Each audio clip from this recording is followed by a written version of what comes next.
Let's jump right into this explainer.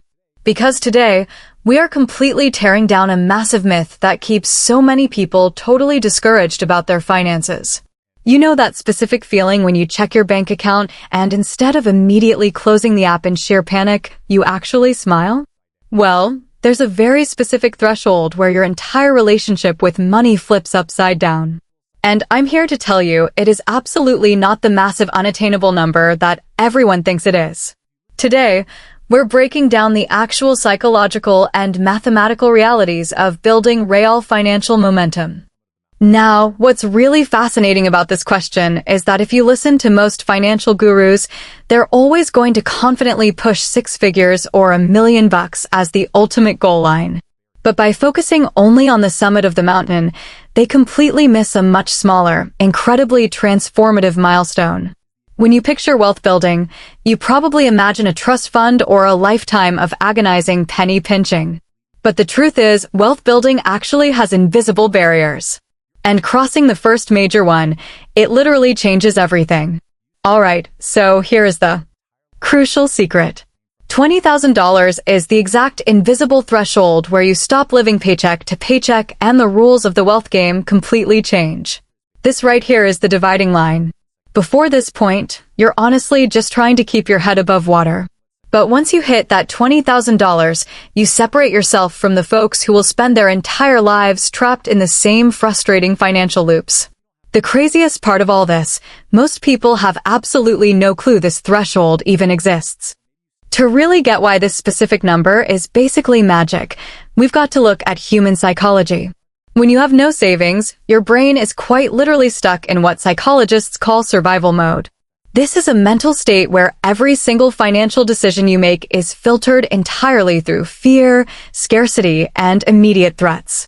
Because you don't have a safety net, you're essentially forced into a corner. You might take a terrible job offer just because you can't afford to be picky, or maybe you stay in a super toxic living situation because leaving just feels way too risky. But once you cross that $20,000 mark, boom, a literal mental shift happens. You finally gain the bandwidth to switch from defense to offense. You see, when you're in survival mode, your brain literally cannot process growth or opportunity. It's completely reactive. You're constantly agonizing, how do I just survive until Friday's paycheck? But cross that threshold, and suddenly, the mental fog just clears.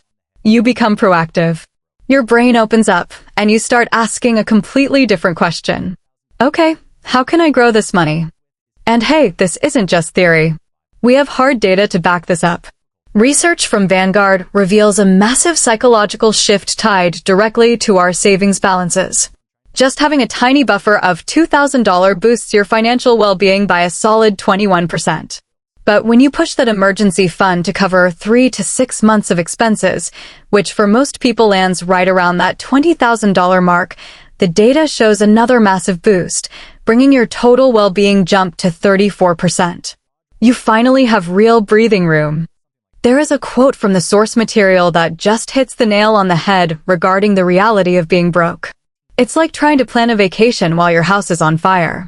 Without that $20,000 financial buffer, your mental bandwidth is entirely eaten up by short-term survival. Long-term planning isn't just difficult at that point. It is physically impossible. I mean, you can't possibly strategize about your future when you're desperately running around trying to put out the fires of today. Okay, so let's shift gears and look at the math. Proof to see exactly how this momentum builds. Think of wealth building like pushing a massive heavy boulder up a steep hill. Getting started is absolutely agonizing, but $20,000 is the exact turning point where your financial boulder finally crests the hill and gravity suddenly starts working in your favor. The sheer, jaw-dropping power of compound interest looks a little something like this. Let's say you're saving $1,000 a month at an 8% return. Grinding out that first $20,000 takes 19 months of hardcore discipline, but your second $20,000? It only takes 17 months. Think about that. You put in the exact same effort, but you shaved 2 full months off your timeline. Why? Because your money has officially started doing the heavy lifting for you. And as you keep going, the acceleration gets almost comical. Once your investment portfolio hits $400,000, generating the next $20,000 takes just 5 months.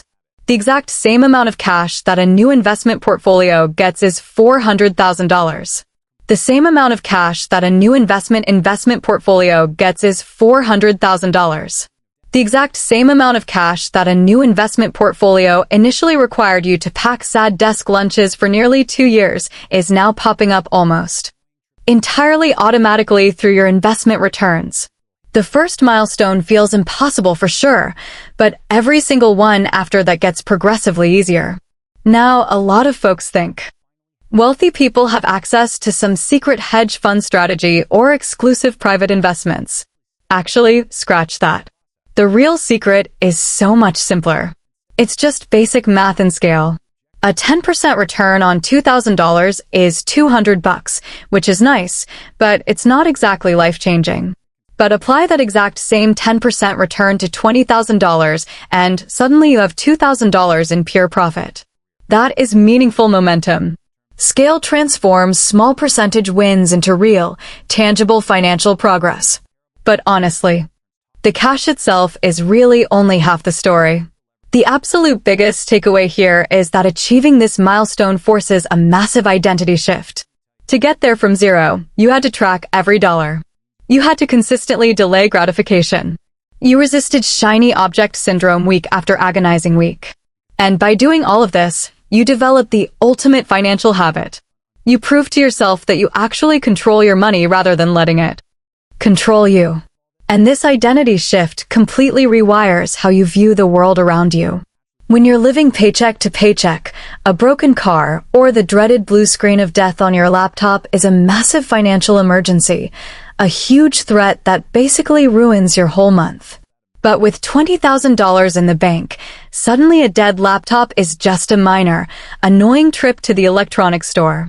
Because your brain isn't panicking over these little hiccups anymore, your mental bandwidth finally opens up to start spotting real, wealth-building opportunities that you totally would have ignored before. Having cash lying around means you finally have options, and options create more opportunities to make money without being paralyzed by anxiety. You can actually step back and move through a logical process. You notice a killer real estate deal, and then, instead of just scrolling past it in envy, you objectively run the numbers, and finally, you deploy your cash confidently.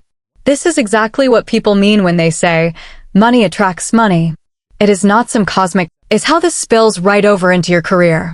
We usually think of savings just in terms of a far-off retirement, but $20,000 gives you what we call walking away money. If your boss is terrible or the work environment turns toxic, you aren't trapped. Everything changes. Having walking away money means you are suddenly negotiating from a position of absolute strength rather than pure desperation. You can literally ask for a raise fearlessly because, hey, the worst they can say is no, and you'll be completely fine. You can push back on unreasonable demands.